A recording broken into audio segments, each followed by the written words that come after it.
Today is the 6th annual John Howard Subaru Mon General Foundation Golf Classic. We're at Lakeview raising money for the hospital. We got about 156 golfers out here today, and it's thankfully a very nice day, and everything moving along very well.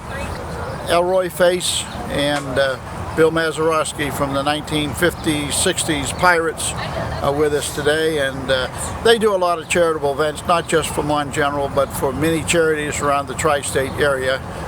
They're very generous with their time, and the charities truly appreciate it.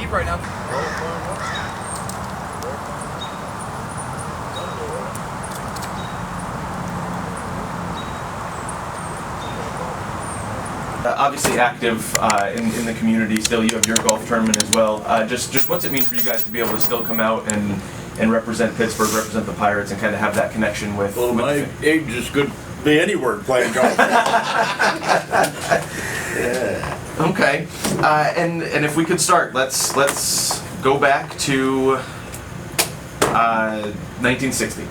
If we could start there. I've never had the pleasure of talking to either one of you guys. I'm sure you've answered these questions a million times, but if we could start with the home run, Mr. Mazeroski, and your memories of that. Are you sick of talking about it, or is that something you still take? You never get sick of talking about 1960. That was a great year for Pittsburgh, and Pittsburgh went crazy without tearing up the town. Mm-hmm. It was a fun crazy. I imagine that's not so much the case anymore. I mean, people win championships and they tear up and burn things and do that stuff, and that gets a little crazy. But it was probably one of the last times that they had a big party like that in a town, and nothing bad happened. Just everything was good and fun. But the home run was something I wasn't trying to do. In fact, I didn't even know I was at the plate, because I was caught up in all the stuff that was happening there.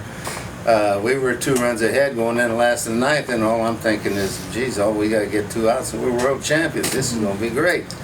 But then something happened. They scored 2 runs to tie it, and I was always not a Yankee fan and a Cleveland Indian fan at the time, and they always beat up on my Cleveland Indians somehow, and I didn't like the Yankees all that much, so I'm sitting in the dugout wondering what the world happened here. Here we are tied. How are we going to win this game? We got to do something to win this game. Mm-hmm. Somebody yelled, "Measure up," and I said, "Oh, yeah, I forgot I was on deck, So I just walked in the plate trying to hit the ball hard somewhere, and I was always a high fastball hitter, and the first pitch went by was probably a little too high. Mm-hmm. And then the second pitch, he got down a little bit, and I hit it.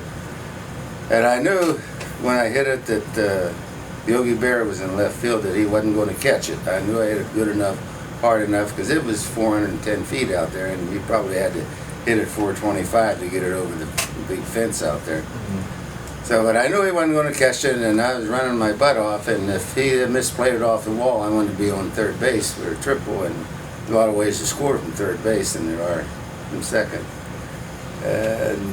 But by the time I was going into second, the roar of the crowd and the umpire down the left field line to give it this stuff, and then I hit second base, and I don't believe I touched the ground the rest of the way in. I can't imagine. Still the only walk-off home run in the Game 7. Game 7. Yeah, that's amazing. Yes. That is amazing. Game 6, but it's never Game 7. Yeah. Joe Carter was the other. That's pretty incredible. The funny thing about that is how many opportunities have people had to do that? Mm-hmm. Not very often do you get an opportunity in your own ballpark within the 7th game. It doesn't come to that a lot of times. It really doesn't. That's incredible.